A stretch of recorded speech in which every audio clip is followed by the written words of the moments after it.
Hello, welcome to this surprising and suspenseful story. Well, witness a brave man negotiating with uncooperative friends. To him, Texas was worlds apart from those chicken places, for if caught, they'd go straight to jail, not a party. Acquiring another nightlife venue was far from being a simple task. It was indeed a colossal adventure fraught with uncertainties.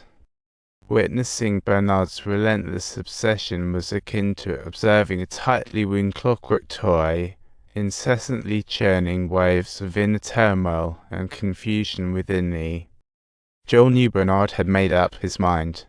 Even if he felt like a seesaw inside, who knows, maybe he could still provide that little aha moment. Joel only glanced at him, thinking that following the beautiful flow had nothing to do with it, while the daily drama was sighed after days and nights of dreaming. If it's up to you, even if 1,000 I don't want it angled in his heart, nothing beats that rare friendship forged in battle over all the riches. So, they decided to let Matthew lead the negotiation. Little did they expect a twist. Rumor had it that the bank owner agreed to release 80% of his shares just to save his son's job. See talk about a surprise sale. This meant the remaining 20% were still in white hands, making cooperation among the black folks a bit tricky. Yet, despite this, Bernard silently used the 80% share to help the Texans truly a nameless hero.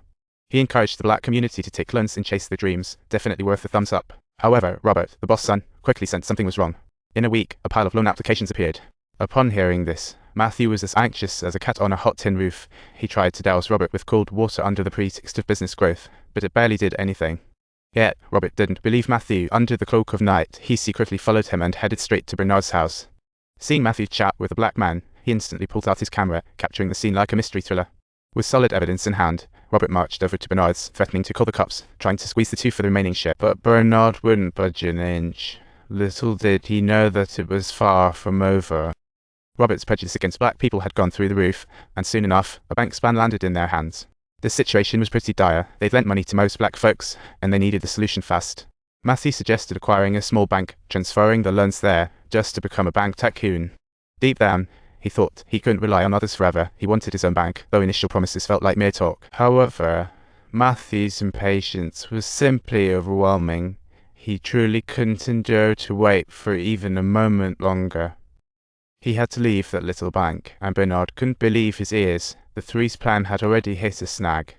Initially harmony reigned, but under the temptation of benefits, the relationship became as tense as a ticking time bomb. Seeing the anxious Matthew, Bernard sympathized, but just 3 months of learning made him wary of handing the bank over. Ultimately, after consideration, Bernard agreed, but Matthew had lost control, lending recklessly. With loans skyrocketing like a rocket, they eventually soared to a whopping $1 million, and the bank sent out auditors.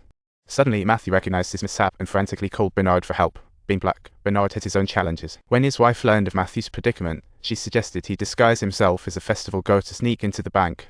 The next day, Bernard dressed as a festival attendee, Joel as the driver, hiding in the bank restroom. Whenever Matthew got stuck, he'd find all kinds of ways to sneak out for assistance, turning it into a fun cooking show. Now that's the crux of the matter. This is about national trade laws. The rule states that no bank can lack a simple trade record with 10% money on a minimal $200,000. Exactly, but this one only has $40,000. That's a 1925 account, an antique. The bank sizes are limited to 1920s accounts. This currency is valid, and the currency has a 3-month time limit. I won't let you sell it, but I will sort it out. Let's assess the value in your ledger, thereby arriving at a substantial fee. However, rest assured, I'll return promptly. From the data Matthew provided, Bernard sensed something was amiss. Everything had issues. Upon hearing Bernard's analysis, Matthew panicked like he was on a roller coaster ride. We're telling you, you're blocking our hands. Here we are. Who are you anyway? Find that lawyer. Who?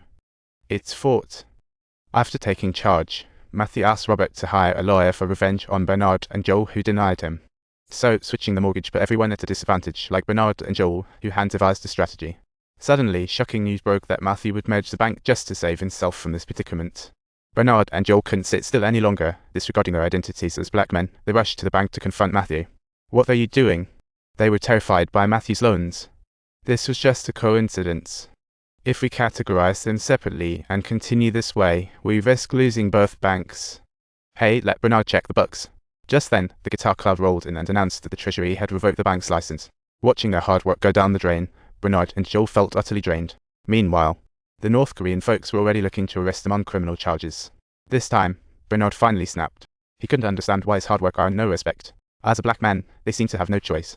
If you enjoyed this story, don't forget to subscribe to our channel for more amazing content.